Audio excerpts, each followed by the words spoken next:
welcome to Firebirds Weekly, Season 2, Episode 5. We are presented by Dude Wipes, and we are live from JC Tractor in Hoosick Falls, New York. We are also presented by Henry Nail Kicking. Henry Nail Kicking, Henry does a great job showing his kicking to the young people and getting them involved in the game of football. Tonight, remember, we have a new contest. Comment and share to be entered for a Nest sticker.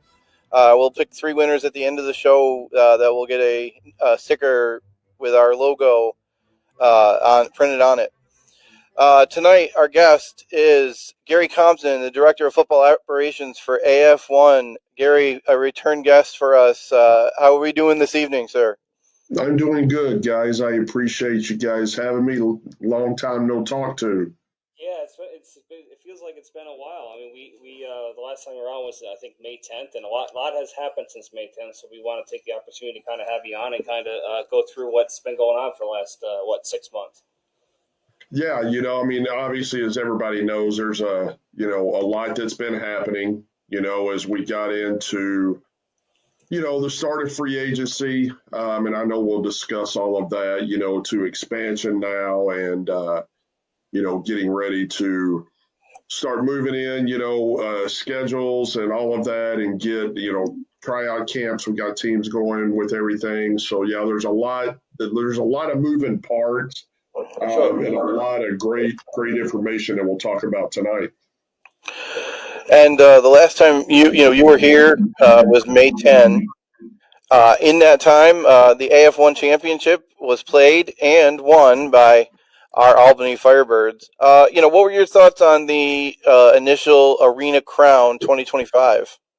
You know what? I thought it was a great atmosphere. And, we talked about that when we were there, the history and all of that there in that arena and coming back. I thought the fans were great. Thought the setup, I thought Albany did an outstanding job with that. And I mean, we had a great game. It came down to the wire. There was a few turning points in that game and all of that. That could have went one way or the other, but like you said, Albany came on top, and was a winner of the Arena Crown, and we'll see if they can go back to back this year. Well, we're definitely hoping for that to happen.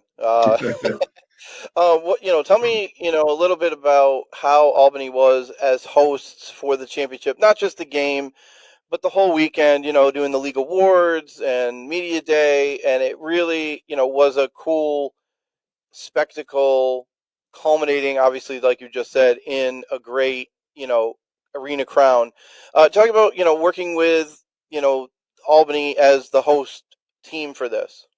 Yeah, what we try to do when this is going on, and it's a big facet of all of it, because you have four teams, potential places that you could go to. So right. Christy and I and Jerry, we're putting together 4 different schedules and 4 different timelines of each city. And that's a lot of work to go in, then as the game ends, okay, we throw this one away, let's throw that in the trash, all right, let's put this one over here and all of that. So, once we found out it was going to be in Albany, we had, a meeting that evening with their ownership group and, all of their front office people. And, okay, you're going to have it here. What are we going to have for the dates? Okay, these people are, and you think about it, there's a lot to line up. Not having that week in between the championship game and, or the league championship game, and in between the playoffs there, and not having that extra week. Number one, what does that do? Is travel. Travel gets cut short. Teams are already having to do their travel, ahead of time and everything else. So there's a lot to put together. But I thought, there at Rivers Casino was a great spot. Not just because of the casino itself. I was in the restaurants there, eating and everything. But the setup that we had there for the press conference, and as you walked inside and having everything out there, welcoming people to the Arena Crown and all of that, it just really had that big time feel to it. And I thought they did an outstanding job. Some of the that was weird. Kind of a weird sound happening there, but that's okay. Looking at the year in general, what's one thing that surprised you about the year, and then something that you were like, we've got a good plan for this, and it went, exactly as you thought it was going to go. Yeah, I mean, I think when we first started out, as anything else, you're always excited for the inaugural year and the teams that you have, and everybody knows it, and it's nothing that we kept secret. There was some downfalls. Okay, I'm not going to mention any organizations and all that, but we know, Of course. and we did what was needed, to continue on with those organizations. And that's what we do at the league level there is, we make sure our teams are continuing to play and go through. And I thought we did a great job with that, to finish out the year with the number of teams that you start with. I think that's very important. Yeah, having going, 8-8. Yeah. Exactly. And it's not easy. I remember, as I sit here in my office and I've got 25, 30 years of memorabilia all over here. I remember times as I look around to where you would go play somewhere, you would get your game check, and you would have to run to the bank and cash it real fast before it bounced. You know what I mean? So, Yeah. you never like to have those days and everything. And, we're obviously way beyond those days and all of that. But I thought, we finished it up well. Got to, able to learn from some things. Like you said, we did a lot more good things than we did bad things. But I think 2026 is going to be a great year for us. Well, I wanted to, to talk about, what we've been seeing here, as the calendar went from, the end of the season, now into November. We have, a handful of teams that have now come into AF1, including Beaumont, Kentucky Barrels, the Michigan Arsenal, and the Oceanside Bombers, the last of which just got announced yesterday, day before, within the last couple of days. And then obviously other teams have decided to go elsewhere, both Kansas teams. We're not sure about Corpus Christi right now. Billings the same way. You hear different things. You see things on social media. But talk about just that kind of going back and forth and being able to get these new teams, to decide, yes, we want to bring our business to this, new league that's now it's going to be in its second year.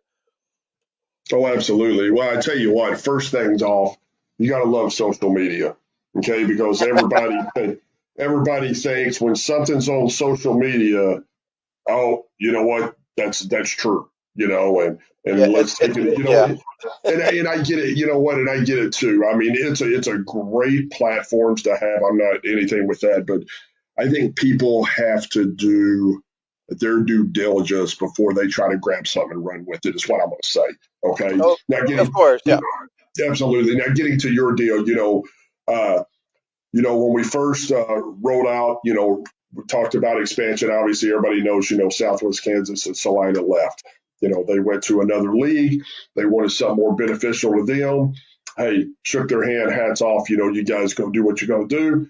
You want to miss out on the party, that's fine, but everybody does what they need to do.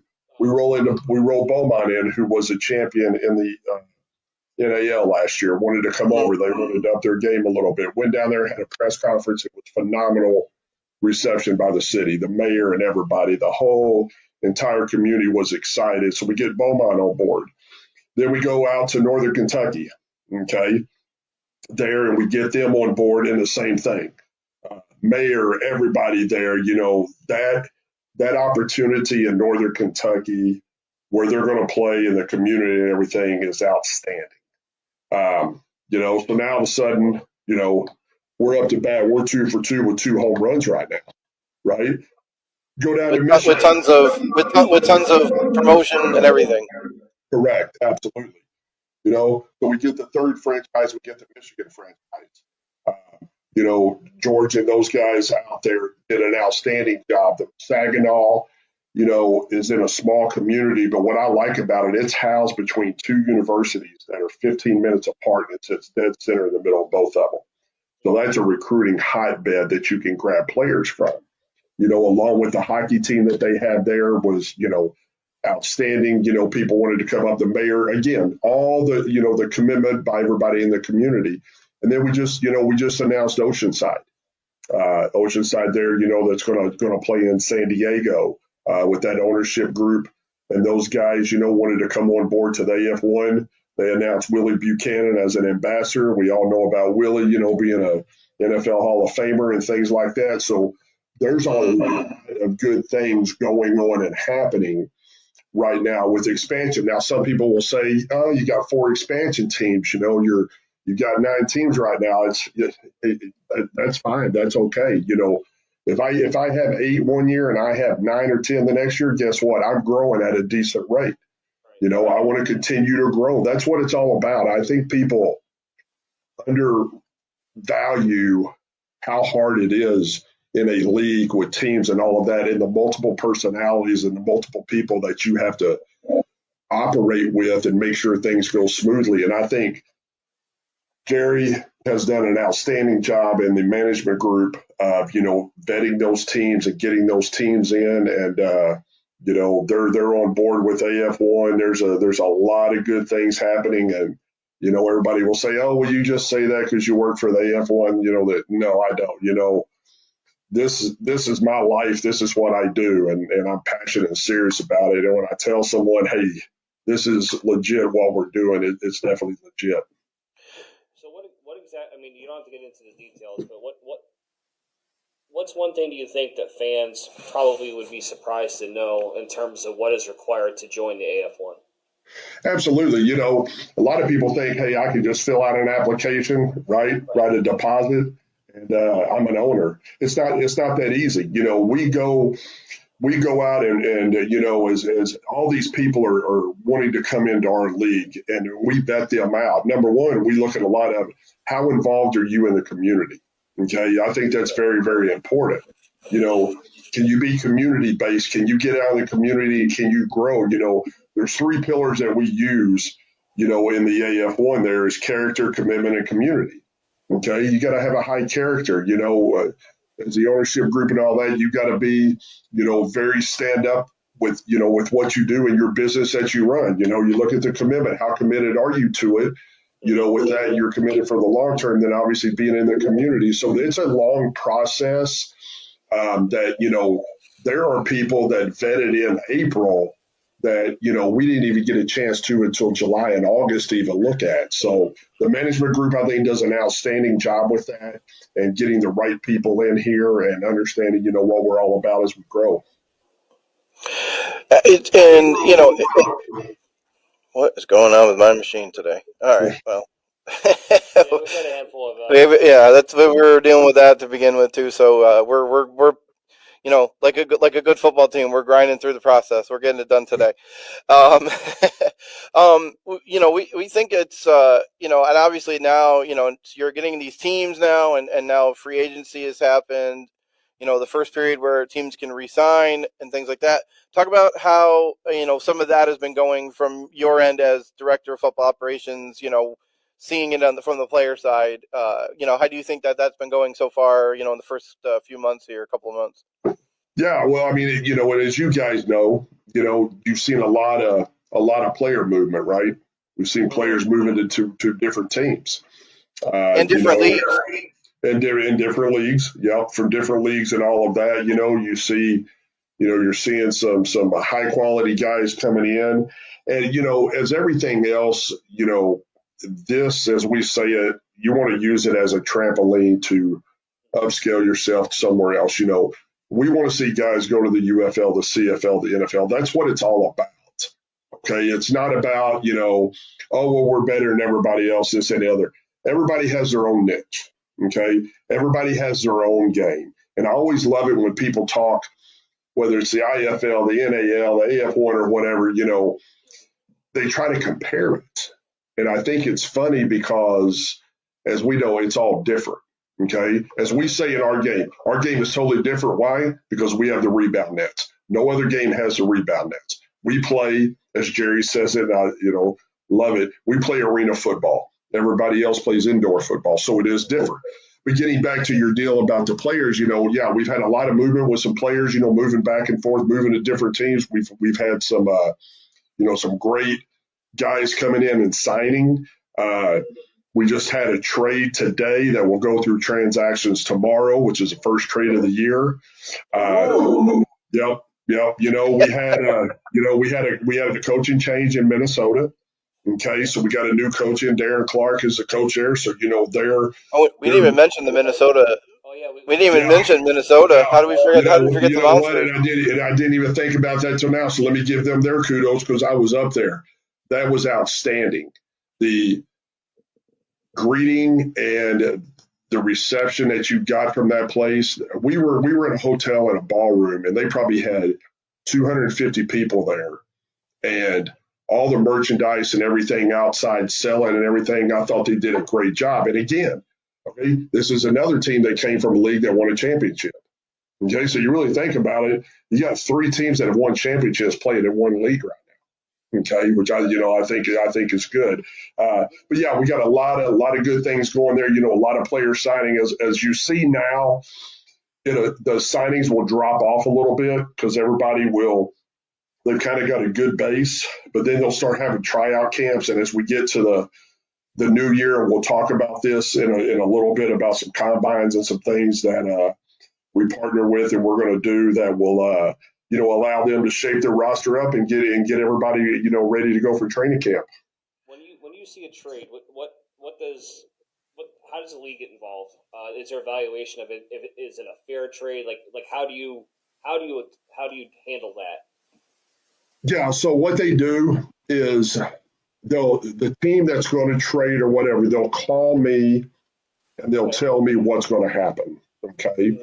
And then there's obviously documentation, that we fill out and everything else. And so that trade, so we'll say, I'm going to use, for instance, we'll use Nashville and Albany because they played last year. 100%.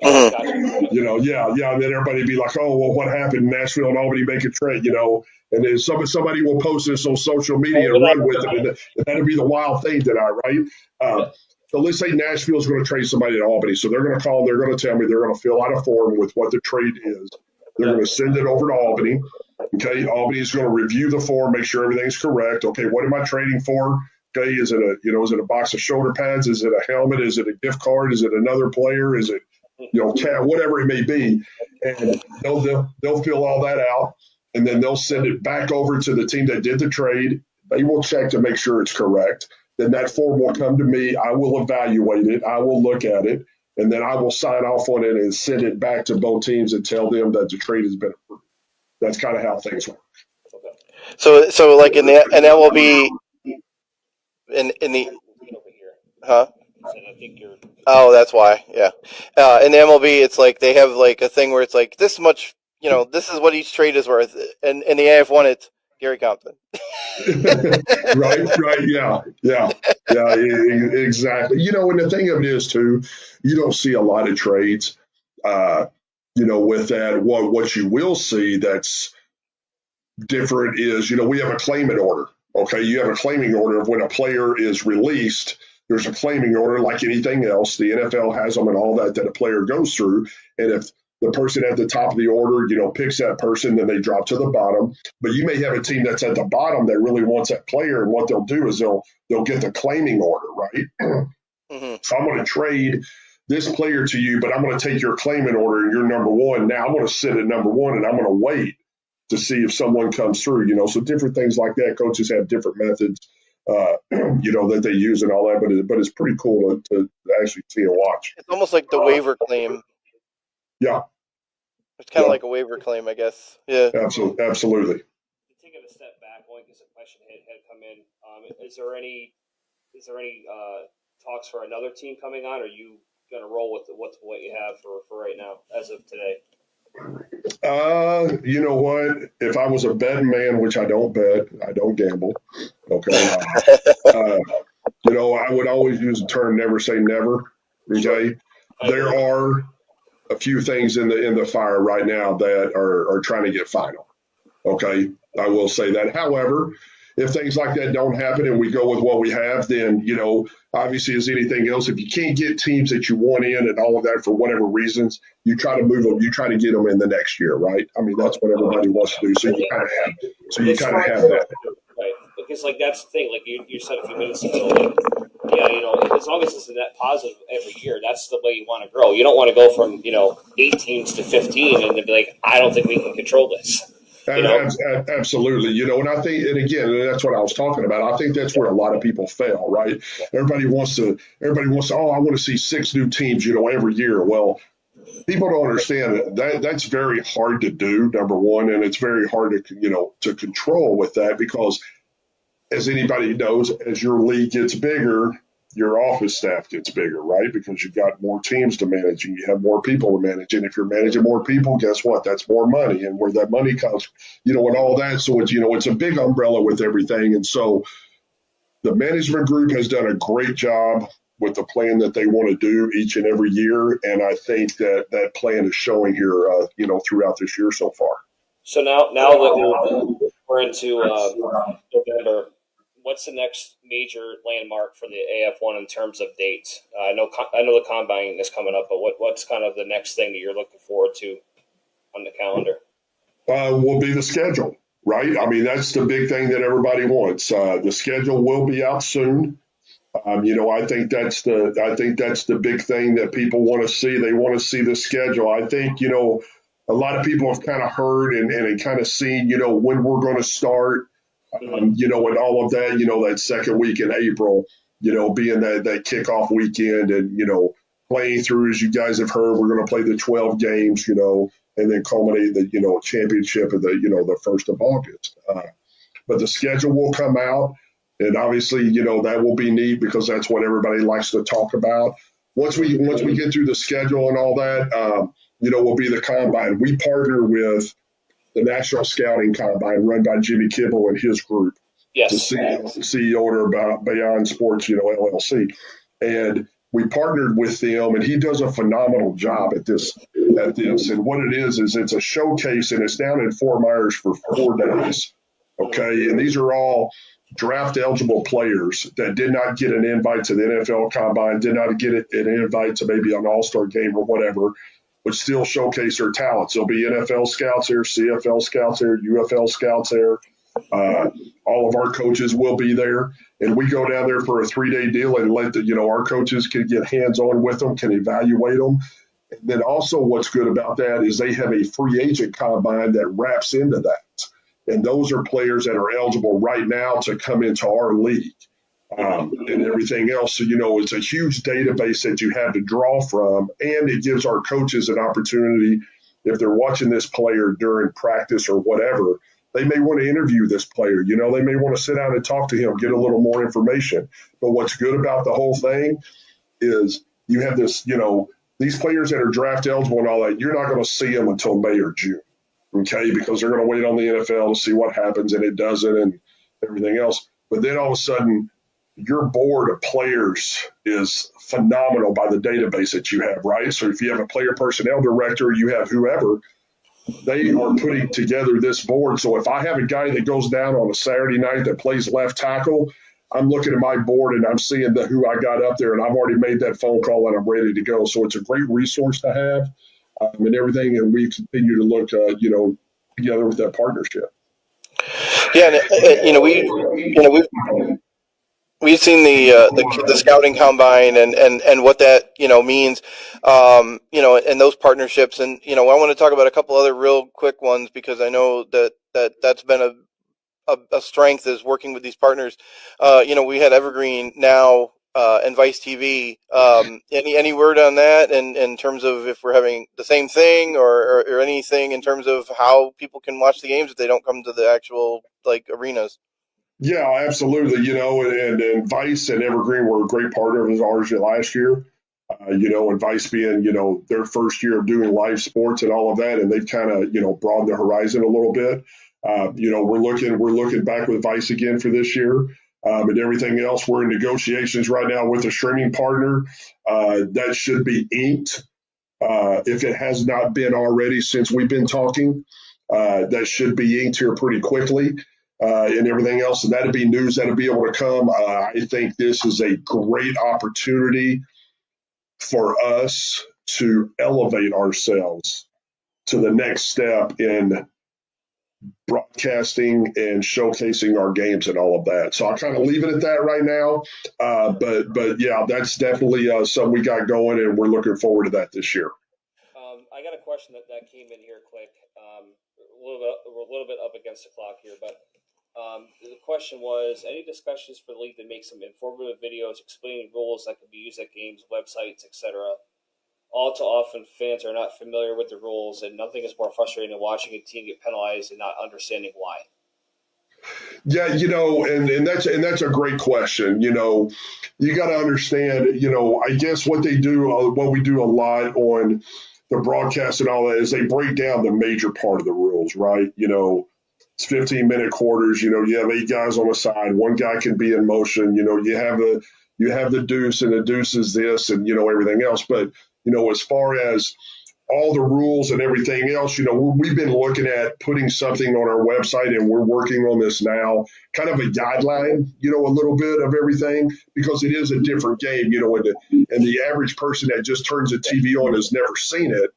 They don't know what's going on, right? It's kind of like watching hockey for the first time, and right. the puck goes across the blue line, and they blow the whistle, and you're trying to figure out what's going on, Yep, and then the other question that we had, you don't have to give a name, but will the league have a league-wide uniform supplier again this year? I understand it's going to be different. You don't have to give a name, but no, absolutely, yes, they will. We have inked that deal as well. Okay, we're just finishing up on. There was a tweak in it that we got, and again, this is going to be a unique opportunity for us because it's going to broaden our uniform, and it's going to broaden what all is given to us by this certain company and everything else. And that'll be news that'll be coming out here pretty quickly as well about our uniform provider for 2026. Excellent. All right, so coming to the end here, Gary, we of course thank you for all your time and your help and everything you've done for us here at the Nest over the last year and a half. Do you want to do the 3 winners for your stickers? Yes, I do. All right. I do have to admit we've had a slew of technical related. Oh, it's been a treat. So I'm not gonna chance fate. So I did select 3 winners. I was going to share it on the screen, but with the challenge that we have, I'm not willing to take that chance. So okay. Mark Scanlon's a winner. Preston on YouTube is a winner, and Brian Shoemaker is a winner. All 3 of you guys send us we'll send you a direct message. We'll get your address, and we'll get you one of those stickers. One of these bad boys. So, Gary, we really, really thank you for your time, and we are looking very much forward to seeing you again. We may make the trip out to San Diego this year. Yes, that's been discussed. Yes. We want to go to San Diego because that's warm, and it's not warm here in New York. Yeah, absolutely. I hear you. I'm in Wisconsin right now, but I just want to say thank you guys for what you do and everything that you do for us and all of that. We really appreciate it and all that. And anytime you guys need anything, please let me know.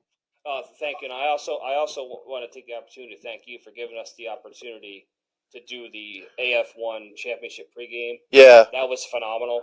We really enjoyed that, and we thought it was I mean, we had more than, I think it was over 600 viewers at one point. Like, people were really into it, and they really liked what we did, and we want to do that again. So absolutely, we appreciate that opportunity as well. No problem. Thank you very much. All right. Gary Compton, Director of Football Operations for AF1. We'll let him freeze his butt off in Wisconsin. We'll freeze our butt up here in New York State. And we will see you guys next week. Next week, we are scheduled to have Prince Umali. I'll never be able to pronounce it. We're going to have to figure out that from Prince. We did. So our apologies, but we're very much. One of our former Firebirds is going to make an appearance next week. And more coming in the next couple of weeks. Mike Plaisance, the Firebirds athletic trainer, is going to be coming on. Possibly Gabe Young at some point here in the next few weeks as well. But we have lots of stuff coming as we get to the end of 2025 and get ready for 2026. So for Chris, I'm Adam. Gary, thank you, and we'll see you next week.